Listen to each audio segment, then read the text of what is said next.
लक्ष्मी जैसे ही शादी करके अपने घर आई, उसने देखा कि उसके घर में सास, ससुर और उसके पति के अलावा एक जेठानी भी है। लेकिन जेठ जी का तो कोई अता पता ही नहीं। जब भी लक्ष्मी किसी से अपने जेठ के बारे में पूछती, तो कोई भी सीधे सीधे जवाब नहीं देता। बिना जेठ जेठानी को देखकर लक्ष्मी का दिमाग घूम गया था। जेठानी जी, इस घर में कोई नहीं बताता कि आपके पति देव कहाँ है। आप तो बता दीजिए। अरे तुमसे कितनी बार कह चुकी हूँ कि ये सवाल मुझसे मत पूछा करो। लक्ष्मी अपनी सास के पास जाती है। सासू माँ, अब कैसी माँ है? आपकी बड़ी बहू बिना पति के घर में रहती है और आपको बुरा भी नहीं लगता? अरे तुम फिर भी वही सवाल कर रही हो। तुम ये मान लो कि तुम्हारी जेठानी बिना जेठ की है। उसमें तुम्हें परेशानी क्या है? परेशानी नहीं है सासू माँ, लेकिन आज तक कभी ऐसा देखा भी नहीं। बिना सास की ससुर, बिना ससुर की सास, बिना जेठ जेठानी। अरे सब कुछ गड़बड़ घोटाला लगता है। अब चुपचाप जाकर अपना काम करो। ज्यादा जग्गा जासूस बनने की जरूरत नहीं है, समझी? लक्ष्मी बेचारी जाकर चुपचाप अपना काम करने लगती है। एक रात घर के पीछे वाले आंगन में खटर पटर की आवाज सुनकर लक्ष्मी की नींद खुल जाती है। लक्ष्मी चुपचाप अपने कमरे की खिड़की से झांक कर देखती है। ये क्या? जिठानी जी तो किसी आदमी के साथ चोरी छुपे बातें कर रही हैं। मुझे जाकर पता करना होगा। लक्ष्मी जाकर उनकी बातें सुनती है। इस तरह चोरी छुपे मुझे मिलने क्यों आते हो? किसी को पता चल गया तो? अरे पता चल गया तो चल जाने दो। तुम जानती हो ना मैं तुमसे कितना प्यार करता हूँ।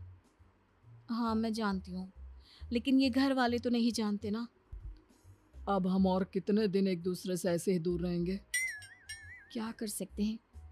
अब तो मेरी देवरानी घर में आ गई है। बार बार पूछती है, जिठानी जी आपकी पतिदेव कहाँ है? आप बिना जेठ की जिठानी कैसे हैं? तुम चिंता मत करो, मैं कुछ सोचता हूँ, लेकिन अब मैं तुम्हारे बिना ज्यादा नहीं रह सकता। लक्ष्मी चुपचाप उन दोनों की बात सुनकर अपने कमरे में लौट आती है और मन ही मन सोचने लगती है कि वो अपनी जिठानी के इस चक्कर के बारे में पता लगा कर रहेगी। अगले दिन लक्ष्मी अपने पति से पूछती है, अजी सुनती हूँ, जरा अपने बड़े भाई के बारे में कुछ तो बताओ। कैसा बड़ा भाई? मैं अपने माँ बाप का इकलौता बेटा हूँ। मैंने तुम्हें पहले भी कहा था ना, तुम समझती क्यों नहीं हो? अगर तुम इकलौते बेटी हो तो मेरी जिठानी ये किसके बीवी है? अगर तुम्हारा कोई बड़ा भाई नहीं तो वो मेरी जिठानी कैसे होगी? देखो, इस बारे में इस घर में कोई सवाल जवाब नहीं करता, और अच्छा होगा कि तुम भी मत करो। बस ये मान लो कि वो तुम्हारी जेठानी है, लेकिन तुम्हारा कोई जेठ है ही नहीं। अरे ऐसे कैसे मान लूं? ऐसा कहीं होता है क्या? होता है, हमारे घर में होता है। मिल गई तसल्ली, अब जाओ यहाँ से। लक्ष्मी बेचारी चुपचाप अपना समूह लेकर वहां से वापस चली जाती है। अगले दिन जब लक्ष्मी बाजार जाती है तो उसे वही आदमी नजर आता है जो उसने रात को अपनी जेठानी के साथ देखा था। अरे सुनिए भाई साहब, जरा मेरी बात तो सुनिए। अब क्या हुआ बहन जी, कौन है आप? क्या काम है आपको मुझसे? देखिए, मैं आपके बारे में सब जानती हूँ। कल रात आप मेरे घर आए थे मेरी जेठानी से मिलने। आखिर आप है कौन? अरे क्या बताऊं, तुम्हारी जेठानी का पति हूँ मैं, और भला कौन। तभी तो रात को अपनी बीवी से मिलने आया था। लेकिन अगर आप उनके पति हैं, तो उनके घर के बड़े बेटे हैं, तो घर में आकर क्यों नहीं रहते अपनी बीवी के साथ? या फिर अपनी बीवी को अपने साथ ले जाओ। देखो बहुत लंबी कहानी है, कोई मेरी मदद करने को तैयार नहीं है। मुझे तो अपनी बीवी के साथ रहना भी है।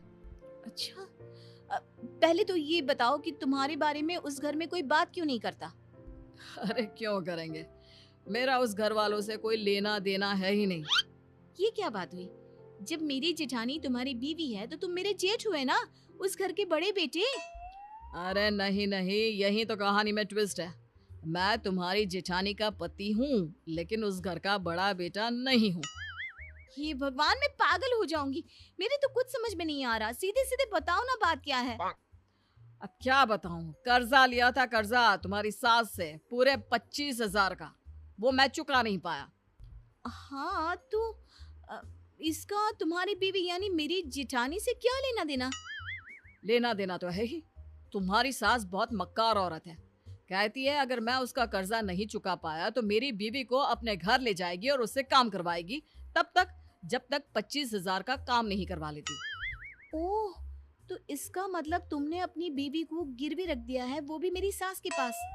अरे नहीं नहीं, मैंने गिरवी नहीं रखा।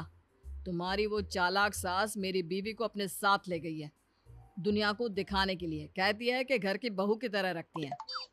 हाँ, वैसे तुम्हारी बात तो सही है। मेरी जिठानी दिन भर घर का काम करती है। मुझे क्या पता था कि ये सब वो कर्जा उतारने के लिए कर रही है। मुझे लगता है कि तुम ही हो जो मेरी मदद कर सकती हो, मेरी बीवी को अपनी सास के चंगुल से छुड़वा सकती हो। तुम्हारी दुख भरी कहानी सुनकर तो मुझे रोना आ रहा है। मैं तुम्हारी मदद करना चाहती हूँ, बताओ मैं क्या करूँ। कल रात को मेरी बीवी को सामान सहित घर से बाहर भागने में मदद कर देना, बस। उसके बाद मैं उसे लेकर कहीं दूर चला जाऊंगा। लक्ष्मी ऐसा प्लान बनाती है और अपनी जिठानी को जाकर बता देती है। अगली रात वो अपनी जिठानी को घर से भागने में मदद करने ही वाली होती है, तभी उसकी सास वहाँ पर आ जाती है। क्या हो रहा है यहाँ है? घर की छोटी बहू होकर तुम घर वालों के खिलाफ जा रही हो? लक्ष्मी, तुमसे मना किया था ना इस झगड़े से दूर रहो। लेकिन आप लोगों ने किसी की बीवी को अपने घर में बंधुआ मजदूर बनाकर रखा हुआ है, ये कोई अच्छी बात है क्या? जबरदस्ती उसे जिठानी का नाम देकर इस घर की बहू बनाकर दिन रात काम करवाते रहते हैं। अब ये तुमसे किसने कहा है? ये मनगढ़ंत कहानी कहाँ से बना कर लाई हो? इसका पति मिल गया था मुझे कल बाजार में, और उसी ने मुझे बताया कि कुछ पैसों की वजह से आपने उसकी बीवी को अपने घर में रख लिया है। लगता है भाई साहब ने तुमको भी पागल बना दिया। मतलब? अरे क्या बताऊं, एक नंबर का नालायक बेटा है। हमने उसकी शादी इतनी अच्छी लड़की से करवाई, कुछ कमाता नहीं, और ऊपर से ये तुम्हारी जेठानी उसके निकम्मेपन में उसका साथ देती थी। बस इन दोनों को सबक सिखाने के लिए ही उसे कुछ दिन के लिए घर से बाहर निकाल कर रखा हुआ था। अरे बाप रे, तो ये बात है। मेरा मतलब इस बिना जेठ जिठानी और उस बिना जिठानी की जेठ ने मुझे झूठी कहानी सुनाई। हाँ, अब समझ में आया कि इस घर में बिना जेठ के जेठानी क्यों है। दरअसल वो तुम्हारा जेठ है, मेरा बड़ा भाई, लेकिन वो ढंग से काम करे इसलिए उसको सबक सिखाने के लिए कुछ दिन इस घर से दूर रखा गया था। धन्य हो, मेरे अलावा शायद ही किसी को इस दुनिया में बिना जेठ जिठानी मिली होंगी।